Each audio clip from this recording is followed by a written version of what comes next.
Hi everyone, thank you so much for watching my channel Altitude Attorney.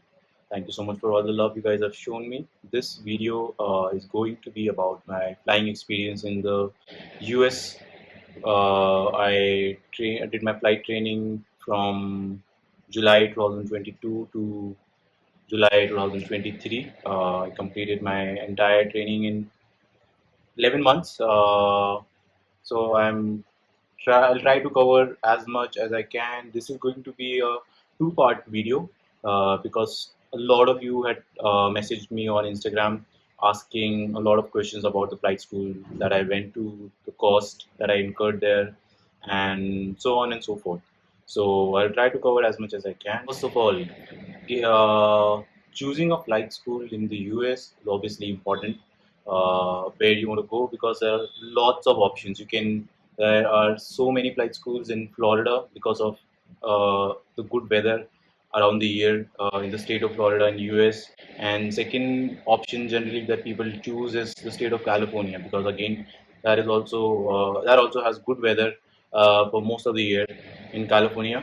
But the schools in flight schools in California generally have a lot more flight charges, as in they're more expensive than the cost that you will generally incur during your training in Florida. At least that is what I researched, and what this is what I found out. So generally, I would suggest, if you want to save a huge burden of your cost, go choose a school in Florida. I'm sure you will be able to save a lot. So, getting back to my flight training, I did my flight training from the school, Treasure Coast Flight Training, which is in a small town called Stewart, which is a 3 hours drive from Miami, north of Miami. Beautiful place, very peaceful. So that is where I did my flight training from, Treasure Coast Flight Training. Good school, amazing uh, services. They have a good amount of flight instructors, good amount of aircrafts. They had, at the time when I was training, they had a fleet of around 55 to 60 aircrafts, which includes a couple of Cessna 152s, although the Cessna 152s were mostly under maintenance. Then you have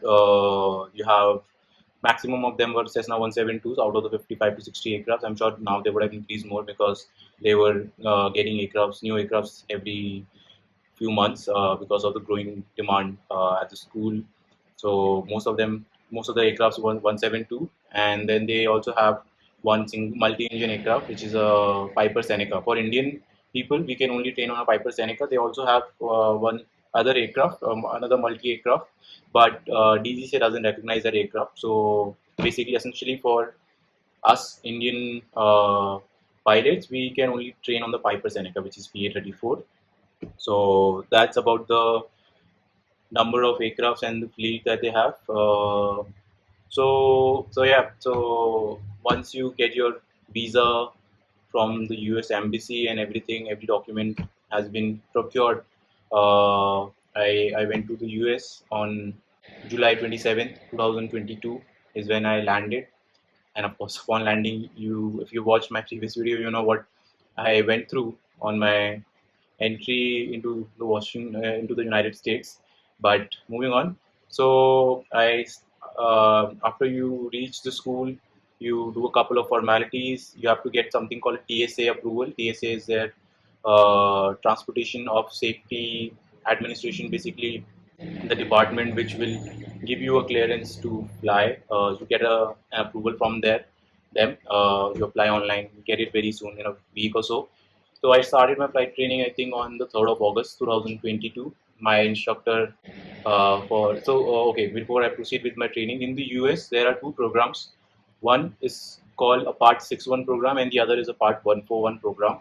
Now, the basic difference between the two, for all of you who want to train in the US, is that in a Part 141 program, the school decides. The school has a curriculum for you to proceed in your training as you get to a commercial pilot license.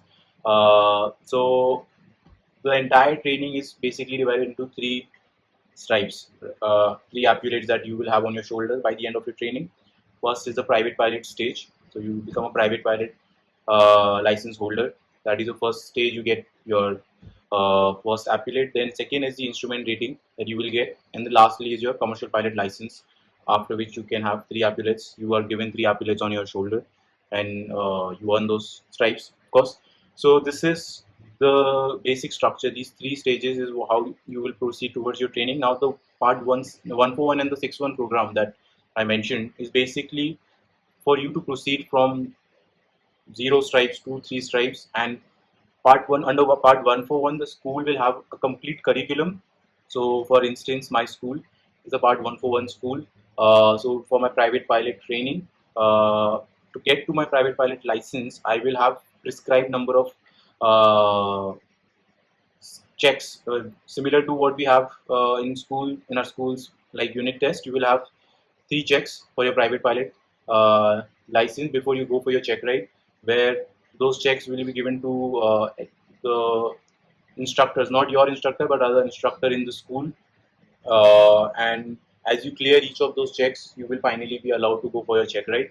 And this goes for all three, depending on if your school is a part 141 school for all three uh, stages of your training. My school is. And a part 61 program, basically, you have a free hand as to how you can go about your training. So to give you an example, in a part 61, there is no prescribed number of hours that you need to complete for you to be cleared for your solo. Okay. In a part 141, there is. You have to do certain number of hours and you have to complete certain number of maneuvers, certain types of maneuvers before which you can be cleared for your solo by your instructor. But in a 6-1, as soon as you can land the aircraft safely, let's say in 5 hours you learn how to land the aircraft safely, or in 8 hours or 10 hours. So you can be cleared to go for your solo as soon as that. In a 141, that cannot happen. Even if you learn to land in an aircraft in 10 hours, you will not be cleared ideally for your solo, because you'll have to do a couple of maneuvers, so flights for that. So that is how it goes. But generally, the schools for us, for Indians who are coming on an M1 visa, they they always put us under a 141 program. So, but schools in California generally are part 61. So there, if you go, but the cost, I mean, essentially comes to the same. You will understand it when you go for your training. But I just wanted to give you a brief about this. So moving on. So I started my flight training on the 3rd of August 2022. My instructor, Mr. Ken Roberts, amazing guy. Shout out to him. I had an amazing time training with him. Uh, so I started my training. You have in your private pilot training, you're basically flying mostly with your instructor, and till the time you clear all your 3 checks before your check ride. It takes about, in a part 141 program, it takes about 5 to 6 months for you to get to the stage where you can be cleared for your check ride, because there are certain number of requirements that you have to fulfill. There's a written exam that you have to give, very super easy exam. Uh, so I think I got a 94 or 92 or something in my private pilot exam, but it's a very super easy exam. So you have to clear your checks. You have to give that written exam prior to your check ride, and certain number of requirements are there. For instance, you have to do 7.5 hours of solo hours prior to your check ride. You have to do a couple of other things I've forgotten, since I've not. I mean, I did my training back in 2022. So irrespective, you have to complete all of that. I did my first solo flight on the 1st of October, 2022. So about 2 months from the time that I started my training. Uh, I was at 24 hours at that time.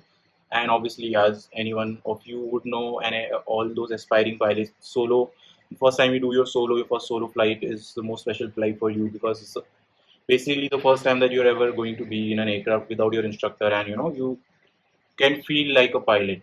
Everything that you dreamt of, you can envision all of that when you go for your first solo. So very special day for me, 1st of October. I also have a Polaroid picture of my solo flight, which something, I mean, good memories always. So that's the date, 1st of October. It's an American date format. That's with my instructor, uh, and yeah. So yeah, special, very special day. We don't wear our uniform generally for during a training ever, unless you want to, but there's no requirement. On your solo flight, first solo flight, you do wear it, because you get your shirt signed And yeah, you get your shirt signed from everyone, with the school instructors, your friends, and everyone. Everyone writes something positive and lots of good messages, and it's a good memory. You can have that shirt frame. So I'll put a picture of my shirt for you guys to see. But yeah, every school has different tradition when you go for your solo. But my school had this tradition. So irrespective, coming back, also do check out. I have put my first solo flight video. The link should be somewhere here. So go check it out if you haven't already. If you want to see how I did my landings and how was my flight. So yeah, so I did my first solo flight on the 1st of October, and so subsequently moving forward, you complete all the other stages of your training in your private pilot license. As you progress, you're supposed to do 10 hours, 7.5 hours of solo. Uh, so you'll do a couple of other solo flights. Your instructor plans it out accordingly. I did my second solo flight at this airport called Pohuki. Amazing airport right next to a lake. Beautiful approach. Loved it. Loved it. Amazing. And yeah, so that's about your private pilot license training.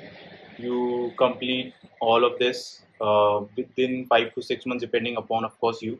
Sometimes people can have trouble getting to a solo. I've seen students who had reached to 70 hours and they had still not done their first solo flight. I know it can happen, but don't get disheartened. Sometimes people find it a little difficult to land the aircraft safely. They're doing hard landings. They get a little nervous, jittery when they're coming close to the runway. But I'm sure you will figure it out. Your instructor will help you out always. So yeah, generally in a 141 program, you will be around 80 to 90 hours when you will go for your private pilot license check ride. And if you have never been in an aircraft, a check ride basically is you will have an examiner coming from the FAA. A lot of examiners are there. Your school generally has a few examiners that they call in for check rides. So your check ride examiner takes a hefty fees, about $1,000, depending on the examiner, and you give that examiner first of all a 2 hour long oral viva kind of an exam, one on one in a room, where he will test you on everything about the aircraft on a Cessna, on the 172 Cessna 172, or whichever single engine aircraft that you are training on, whether it's a Piper or Archer or whichever it is. Generally, it's a 172. So they'll ask you everything about weather, about navigation, about the aircraft itself, and a lot of the aviation laws that are there in the US. So your Indian regulations exam generally will not help you that much because the regulations there are a little different. So you have to prepare for that. So you do your viva first of all, and once you cleared your oral, it's not a surety. It's not like how it happens in India.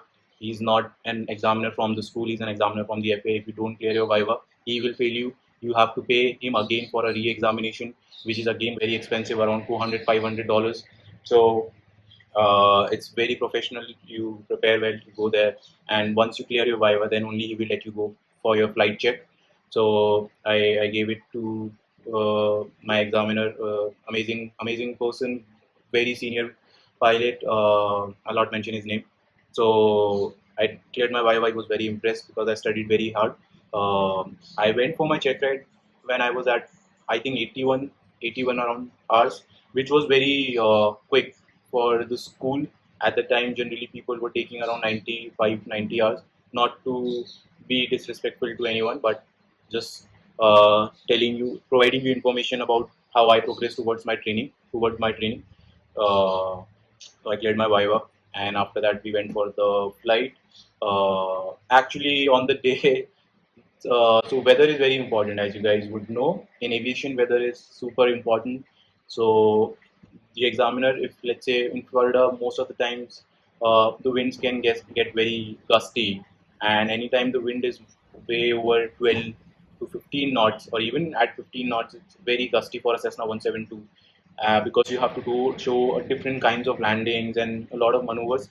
But mostly for the landings, you need winds to be a little favorable for you and not to be too strong. So your examiner will always give you an opportunity to first take a call on if you want to go for your flight or due to weather, if you want to postpone it, which you have all right to do because you are the PIC. You have to take that call.